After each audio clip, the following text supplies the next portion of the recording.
2.5 आधुनिक काल काव्यकरण। हमने भी पढ़ा प्रयोगवाद और प्रपद्यवाद। इसके बाद है नई कविता। छठे दशक का काव्य आंदोलन नई कविता के नाम से जाना जाता है। यह नई कविता नाम अगेय का दिया हुआ है। सर्वप्रथम 1952 ईस्वी में 1952 में अपने एक रेडियो संवाद में अगेय ने नई कविता शब्द का उपयोग किया था। सन 1953 में ये नए पत्ते के जनवरी-फरवरी अंक में यह संवाद नई कविता शीर्षक से प्रकाशित हुआ। सन 1954 में जगदीश गुप्त द्वारा संपादित नई कविता पत्रिका से नई कविता का आरंभ माना जाता। तो नई कविता का आरंभ कहाँ से माना जाता है? 1954 में जब जगदीश गुप्त की एक पत्रिका आई थी जिसका नाम था नई कविता, वहीं से नई कविता का आरंभ माना जाता है। भारत भूषण अग्रवाल और रामस्वरूप चतुर्वेदी भी नई कविता पत्रिका से जुड़े रहे। नई कविता से संबंधित गोष्ठी परिवल में अगेय, लक्ष्मीकांत वर्मा एवं हरदेव बहारी शामिल हुए। नई कविता में नई शब्द तत्कालीन नवलेखन को अभिव्यक्त करता है। बच्चन सिंह ने माना है कि दूसरा सप्तक जो 1951 के प्रकाशन के साथ ही प्रयोगवाद नई कविता में रूपांतरित हो गया था। जब दूसरा सप्तक आया था 1951 में, तभी प्रयोगवाद कन्वर्टेड होके नई कविता के रूप में आ गया। किस्म की कविता में जगदीश गुप्त ने नई कविता के 45 प्रकार के नामों को सूचीबद्ध किया है। जहां प्रयोगवाद में अतिशय बौद्धिकता और प्रयोगशीलता का अतिरेक दिखाई देता है, मतलब सो बौद्धिकता और प्रयोगशीलता ज़्यादा ही होती है, वहीं नई कविता एक संतुलित काव्य आंदोलन है। नई कविता में लघु मानव की प्रतिष्ठा का श्रेय विजय देव नारायण शाही को जाता है। नई कविता पर प्रमुख रूप से अस्तित्ववादी दर्शन का प्रभाव रहा है। हालांकि नई कविता पर मार्क्सवादी विचारधारा का भी प्रभाव दिखता है। इस तरह नई कविता की दो धाराएं बनती हैं। पहली है अस्तित्ववादी और व्यक्तिवादी आधुनिकता से प्रभावित थी। मतलब पहली थी अस्तित्ववादी, पहली जो धारा थी वो अस्तित्ववादी और व्यक्तिवादी आधुनिकता से प्रभावित थी, और दूसरी पर मार्क्सवाद का प्रभाव दिखता है। पहली धारा के नेतृत्वकर्ता अगेय है और दूसरी के जो नेतृत्वकर्ता है वो मुक्तिबोध है। शंभुनाथ सिंह ने नई कविता को बिंब प्रधान काव्य की संज्ञा दी है। नई कविता के दो प्रमुख तत्व हैं। दो प्रमुख तत्व कौन कौन से हैं? एक है अनुभूति की प्रामाणिकता और दूसरा है बुद्धिमूलक यथार्थवादी दृष्टि। नई कविता के अंदर कैक्टसवाद का जन्म हुआ। कैक्टस प्रतीक रूप में अपनाया गया, जो अदम्य उत्साह, अनगढ़ता और जीवन आकांक्षा का प्रतीक है। प्रतीक, धर्मयुग, दृष्टिकोण, कल्पना आदि पत्रिकाओं ने नई कविता के प्रचार प्रसार में अपना योगदान दिया है। अब नई कविता के संदर्भ में विद्वानों के मत क्या क्या है? तो पहले विद्वान कौन है? धर्मवीर भारती। धर्मवीर भारती कहते हैं नई कविता प्रथम बार समस्त जीवन को व्यक्ति या समाज इस प्रकार के तंग विभाजनों के आधार पर ना मापकर मूल्यों की सापेक्ष स्थिति में व्यक्ति और समाज दोनों को मापने का प्रयास कर रही है। मुक्तिबोध कहते हैं नई कविता वैविध्यमय जीवन के प्रति आत्मचेतस की प्रतिक्रिया है। नई कविता का स्वर एक नहीं विविध है, मतलब उसका एक स्वर नहीं है, अलग अलग स्वर है मुक्तिबोध के अकॉर्डिंग। रामस्वरूप चतुर्वेदी कहते हैं आज की कविता को जांचने के लिए जो प्रास के रजत पाश से मुक्त हो चुकी है और छंदों की पायलें उतार चुकी है, काव्य भाषा का ही प्रतिमान शेष रह गया है, क्योंकि कविता के संगठन में भाषा प्रयोग मूल और केंद्रीय स्थिति है।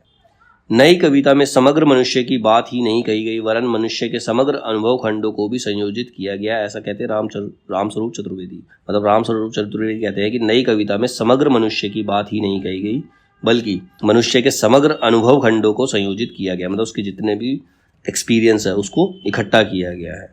आगे कहते हैं नई कविता बुनियादी तौर पर दीक्षा दंश की कविता है। रामस्वरूप चतुर्वेदी कहते हैं नई कविता मनुष्य और उसके समग्र अनुभव को पकड़ने का प्रयत्न हुआ है। अब नई कविता से संबंधित प्रमुख प्रवृत्तियां एवं विशेषताएं। नई कविता की विशेषताएं क्या हैं? पहली विशेषता है भोगे हुए यथार्थ पर बल, मतलब जो सच हमने भोगा है, जिसको हमने देखा है, उसी पर बल दिया गया।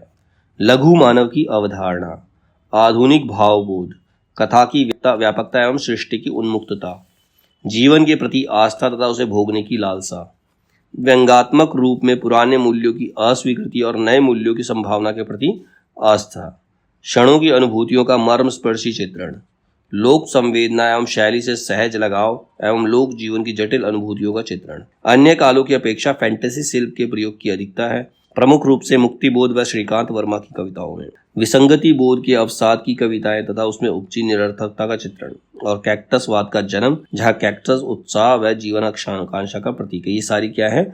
नई कविता की विशेषताएं हैं। अब इसमें नीचे दे रखा है प्रयोगवाद एवं नई कविता में तुलना, उसको कंपेयर किया गया, प्रयोगवाद और नई कविता को कंपेयर किया गया है। पहला कंपैरिजन क्या है, एक कॉलम में प्रयोगवाद के बारे में लिखा है, दूसरे कॉलम में नई कविता के बारे में लिखा है। फर्स्ट है प्रयोगवाद में राहों की अन्वेषण की प्रक्रिया है। प्रयोगवाद क्या है, राहों के अन्वेषण की प्रक्रिया है। अभी यह कवि किसी सत्य तक पहुंचे नहीं है, जबकि नई कविता यहां पहुंचकर सत्य की पहचान हो चुकी है। प्रयोगवाद में व्यक्ति का महत्व बहुत अधिक है, लेकिन नई कविता में व्यक्ति का महत्व यहाँ भी कम नहीं है, किंतु व्यक्ति समाज में संतुलन की चेष्टा ज़्यादा मजबूत करता है। प्रयोगवाद में फ्रायड का थोड़ा सा प्रभाव है, किंतु सामान्यतः विचारधाराओं से मुक्त कविता है। लेकिन नई कविता इसमें अस्तित्ववाद का ज़्यादा प्रभाव है, किंतु मार्क्स और फ्रायड के विचार भी पर्याप्त मात्रा में प्रभावी है। प्रयोगवाद में व्यक्ति की स्वाधीनता हेतु विद्रोह भाव है, जबकि नई कविता यहाँ आते आते वह आक्रामकता खत्म हो गई है और लघु मानववाद के कारण निराशा, हताशा जैसी स्थितियां प्रबल हो गई है। प्रयोगवाद में सिर्फ व्यक्ति एवं साहित्य से जुड़े प्रश्नों पर विचार, सामाजिक, आर्थिक, राजनीतिक पक्ष छूट गए हैं, लेकिन नई कविता के अंदर जीवन की समग्रता पर बल दिया गया है। हम तो सारा का सारा लेंगे जीवन, ऐसा उसके नई कविता में कहा गया है। प्रयोगवाद स्वाधीन होते हुए भारत की कविता, अतः स्वाधीनता व आशा की मात्रा अधिक है, लेकिन नई कविता में विश्व युद्ध एवं आज़ादी के कुछ वर्षों बाद की कविता है, इसीलिए मोहभंग और निराशा जैसे भाव इसके अंदर प्रबल है। प्रयोगवाद के अंदर शिल्प का महत्व काफ़ी अधिक है, नई कविता के अंदर शिल्प की सहजता पर ज़्यादा बल दिया गया है। प्रयोगवाद इसमें छोटी परिगीतात्मक कविताएं ही लिखी गई हैं, लेकिन नई कविता के अंदर छोटी परिगीतात्मक कविताओं के साथ लंबी विश्लेषणात्मक कविता खूब लिखी गई। अंधेरे में, ब्रह्म राक्षस, असाध्य वीणा, ये इसके एग्जाम्पल है। अब इसके बाद है प्रगतिवाद, प्रयोगवाद और नई कविता में तुलना। पहले तो हमने प्रयोगवाद और नई कविता में तुलना की, अब क्या है, प्रगतिवाद, प्रयोगवाद और नई कविता की तुलना। 3 कॉलम दे दिए, प्रगतिवाद, प्रयोगवाद और नई कविता।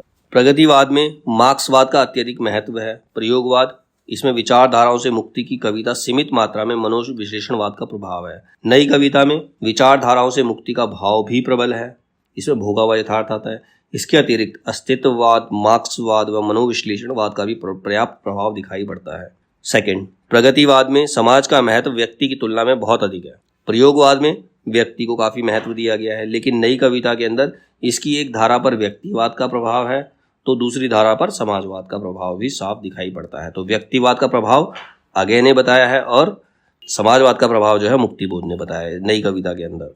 तीसरा है, प्रगतिवाद युग चेतना की कविता है, प्रयोगवाद क्षणिक चेतना की कविता है और नई कविता क्षणवादी व युगवादी चेतना दोनों विद्यमान है इसके अंदर। प्रगतिवाद, चौथा पॉइंट है इसके अंदर, प्रगतिवाद राजनीतिक व्यंग काफी मात्रा में है। जाना भरता पेट, इंदू जी क्या हुआ आपको, ये सब लाइनें हैं इसकी प्रगतिवाद की। प्रयोगवाद राजनीतिक व्यंग जो है नहीं के बराबर है और नई कविता यहाँ पुनः राजनीतिक विषय वस्तु कविता में शामिल होती है। 5वां पॉइंट है, प्रगतिवाद में यथार्थ के आर्थिक पक्ष पर सबसे अधिक बल है। कई दिनों, जैसे लिखा है इन्होंने, कई दिनों तक चूल्हा रहा, कई दिनों तक चक्की रही उदास, ऐसी लाइनें इन्होंने लिखी है। यथार्थ के आर्थिक पक्ष पर सबसे अधिक बल दिया गया, मतलब वहां पर गरीबी इतनी है। और प्रयोगवाद में यथार्थ के मनोवैज्ञानिक पक्ष पर सबसे अधिक बल दिया गया है, जबकि नई कविता यथार्थ के सभी पक्षों को स्वीकार करने की चेतना है। हम तो सारा का सारा लेंगे जीवन, मतलब वहां पर प्रगतिवाद के अंदर इन्होंने खाली आर्थिक पक्ष पर बल दिया, प्रयोगवाद के अंदर मनोवैज्ञानिक पक्ष पर बल दिया, जबकि नई कविता के अंदर सब पर इन्होंने बराबर बल दिया है। ठीक है, तो ये थे हमारे कंपैरिजन। इसके बाद है सप्तक और उनके कवि।